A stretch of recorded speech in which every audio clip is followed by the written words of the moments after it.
Iran says that it has no intention of negotiating with the US, at least not for now. But President Donald Trump and his White House continue to insist that talks are ongoing and they have a warning for Iran: accept defeat or face hell.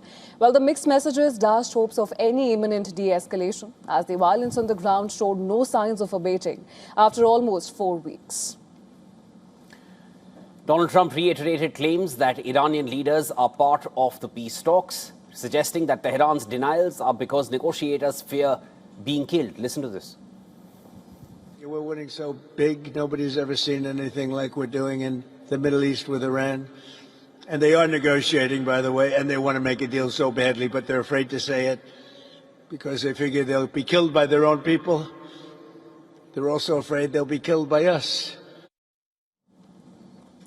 Well, earlier, Iran's state media had reported that Tehran had rejected a U.S. plan to end the war. But Foreign Minister Abbas Araghchi later indicated that Iran is still reviewing the proposal.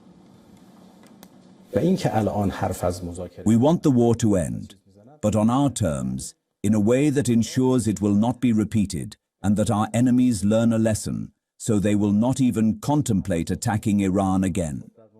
Second, the damage suffered by the people of Iran must be compensated. Foreign Minister of Iran, Araghchi, said that friendly countries have conveyed messages, but this does not amount to dialogue. They have put forward some ideas. I saw in 1 or 2 places that it was described as a 15-point plan, but these were presented as various proposals. All of them have been conveyed to the country's senior authorities, and if it becomes necessary to take a position, that will certainly be decided. For now, our policy is to continue resisting and to continue defending the country. At present, we have no intention of negotiating, and no negotiations have taken place. Now, the White House has said that reports on a supposed 15-point plan are not fully accurate, but also did not provide any specifics on them. Listen to this. Talks continue. They are productive, as the president said on Monday, and they continue to be. However, I saw a 15-point plan that was floated in the media. I would caution reporters in this room from reporting about speculative points or speculative plans from anonymous sources. The White House never confirmed that full plan. There are elements of truth to it, but some of the stories I read were not entirely factual. She added that President Trump intends to hit Iran harder if Tehran fails to accept that it has been defeated militarily. President Trump does not bluff, and he is prepared to unleash hell. Iran should not miscalculate again.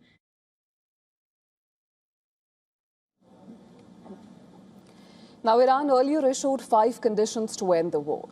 These include guarantees that Israel or US will not resume the war. It also wants compensation for war damages and cessation of hostilities on all the regional fronts. It has also demanded to exercise sovereignty over the Strait of Hormuz. Meanwhile, Iran has threatened to open a new front by targeting Red Sea shipping. Iran could block the Bab al-Mandeb Strait, which connects the Indian Ocean to the Red Sea and eventually to the Suez Canal. Now, the threat comes as thousands of more US troops are reportedly headed to the region, and reports also say that Pentagon is thinking of sending even more. White House refused to comment on potential for boots on the ground, but said that it would require formal authorization from Congress. Now, any such request may face resistance in Congress. Republican Congresswoman Nancy Mace said that she will not be supporting the deployment of US troops after a briefing on the conflict. And for more on this, our correspondent Susan sends us this report from New York. White House Press Secretary Caroline Leavitt says that Washington is still pursuing a diplomatic off-ramp as fighting continues with Iran. The Trump administration insists that talks with Iranian officials are ongoing, even though Iran denies it. At the same time, the military situation is also intensifying. U.S. officials are moving additional troops towards the Middle East, and the Pentagon is now weighing options that could include sending thousands of ground forces to operations around Iran's key oil hub, Kharg Island. So right now, the situation shows two tracks moving at once. Diplomacy continues behind the scene. At least that's what Washington says, while both sides are preparing for a possible escalation on the ground. Susan Tehrani reporting from New York for WION. World is One. All right, lots to unpack here. To discuss this further with us, we're now being joined by John Rossamondo, President of Viking Research Associates, geostrategist and expert on national security. John, always a pleasure. Thanks so much for joining us here. Let's start right off. Mohammad Bagher Ghalibaf, Speaker of the Iranian Parliament, he's mentioning this, and he's not specified which country, but he says Iran's enemies are preparing to occupy one of their islands, and one of the regional countries is helping them. This is the post that they put out on X. Is a ground invasion looking imminent at this point? Is Kharg Island perhaps the target? Give us more on how you assess these statements. Well, the way that I assess the situation is it's likely that the United Arab Emirates is who he's referring to. The immediate situation is for the United States and potentially the UAE to free several islands in the shipping channel in the Strait of Hormuz to deny Iran the ability to use the strait to hold the world hostage. John, but when we talk about the regional country, as you mentioned, it's UAE. Kharg Island, US had mentioned that they have already taken out the military installations there. They'll go after power infrastructure, next oil infrastructure. That's clearly been another red line that Iran has drawn. And Kuwait is right across. If you just look it up on the map, it's just, I'm referring to our viewers here, right across Kharg Island, you find Kuwait. The 82nd Airborne Division was the same division that US had deployed to Kuwait when Iraq had invaded in early 90s during the first Gulf War. If you kind of just go back to how the precedent was set at that time and consider the terms as of now, do you consider that also to be a possibility? Well, I think that thinking from a strategic standpoint, the first thing that President Trump needs to do to reassure the world is retaking control of the Strait of Hormuz and removing the ability of the IRGC to control it and to harass shipping. Right, of course, and we understand that there's still dense fog around when and also more importantly how this war will end.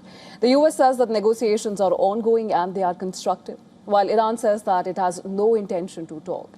Moreover, it's now beginning to seem that the more the White House tells the world that Iran is desperate for a deal, the less Iran seems inclined to engage with the United States at this point, which of course brings us to the question, is this conflict heading towards a protracted stalemate like we've seen with Russia and Ukraine, or is there still a real pathway to resolution according to you? Well, from my understanding, there's not going to be an invasion of the mainland of Iran at all.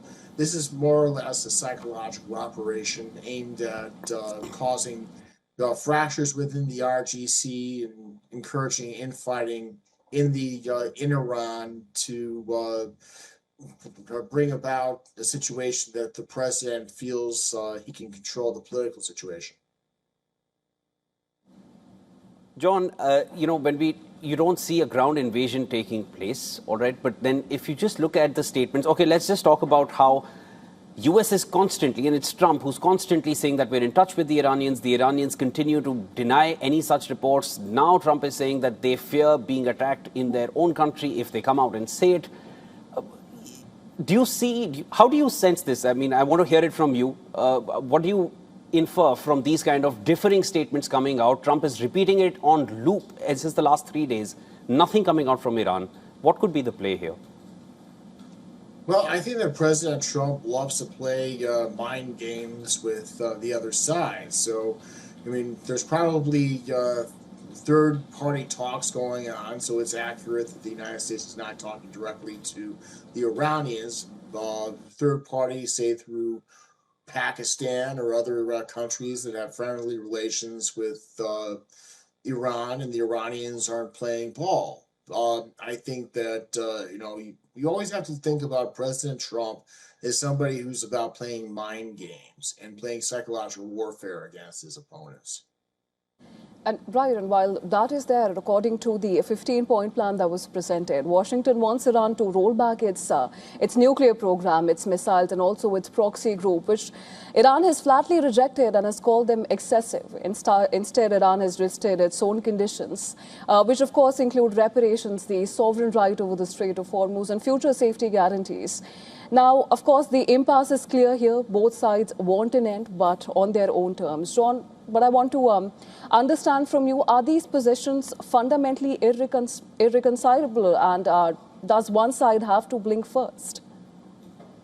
Well, this is definitely going to be a game of what we call, in America, we call chicken, where you push the edge to see who blinks first. So I think that the president does not want to go down in history as a president who lost the war. So the idea of Donald Trump blinking is, pretty slim or none.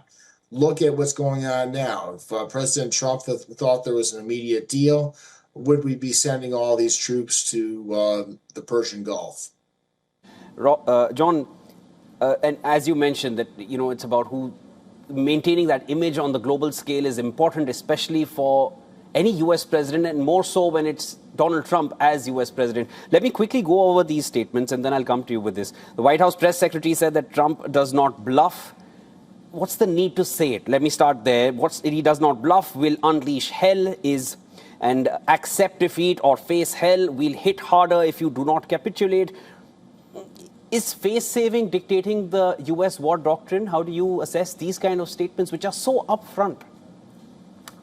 Well, again, it's all about psychological operations. The president's going back to when he was a developer in the 1980s. He said that if you have a lion tamer, you have to act more ferocious than the lion. So he's hoping to, force them to buckle psychologically.